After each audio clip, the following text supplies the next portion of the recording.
Hi, this is Gary Klemick, and this is my video on Psychology to Work and the analysis of the two videos by Brendan and Sanjay. So I'll talk about the first video first, which was Brendan's video. And I thought Brendan's video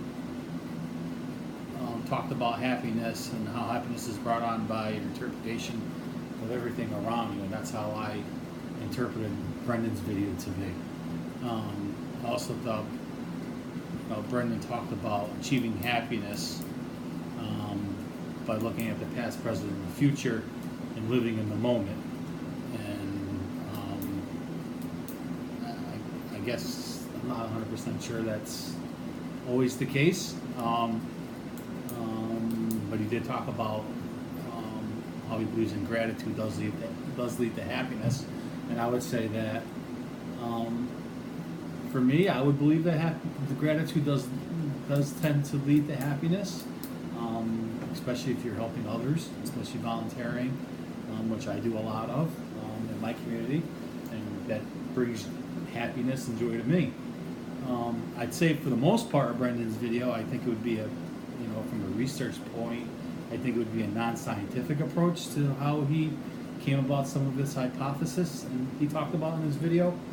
Just for the simple fact that he didn't give a lot of evidence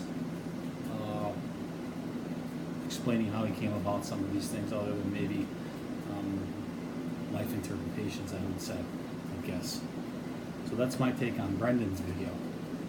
Sanjay, and I hope I'm pronouncing her name correctly, she talked about happiness as how it's achieved through various acts of kindness, which I kind of agree on. And also, she brought a lot of scientific evidence to her discussion in her short video, is because she actually had scientific proof, I guess, if you want to call it scientific proof, showing how some of these acts of kindness achieved happiness or didn't achieve happiness. She also talked about doing acts of kindness on a single level or as a group level with her scientific approaches, which I thought was great. She also talked about using control groups review to further her claim and asking individuals to go on and do acts of kindness. And that's what she showed in her scientific analogy and her scientific proof, I guess. So I would say that overall, Sanjay's message of doing acts of kindness do bring happiness.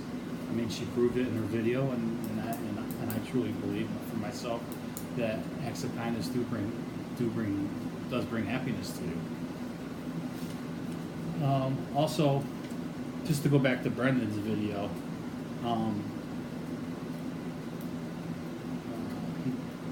I think I did mention that he didn't bring any evidence to back up his claim of happiness. We'll talk about that.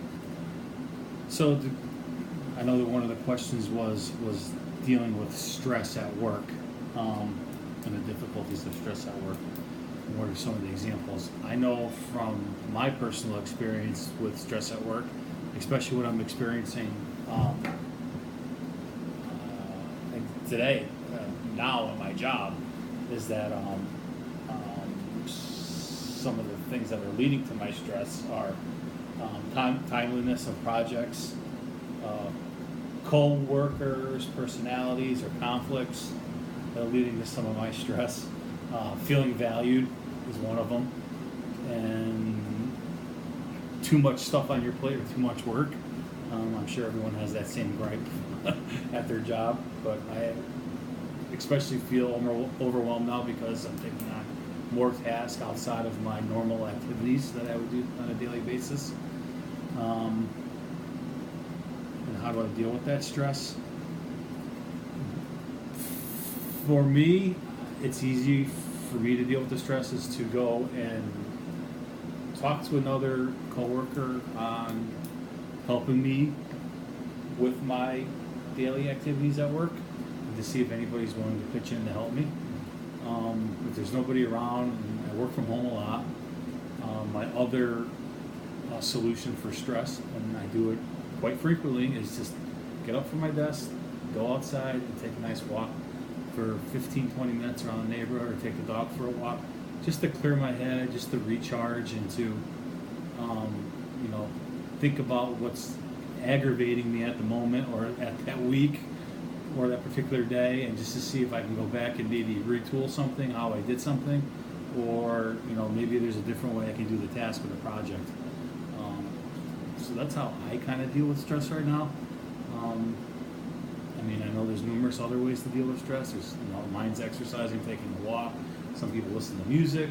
Some people do yoga.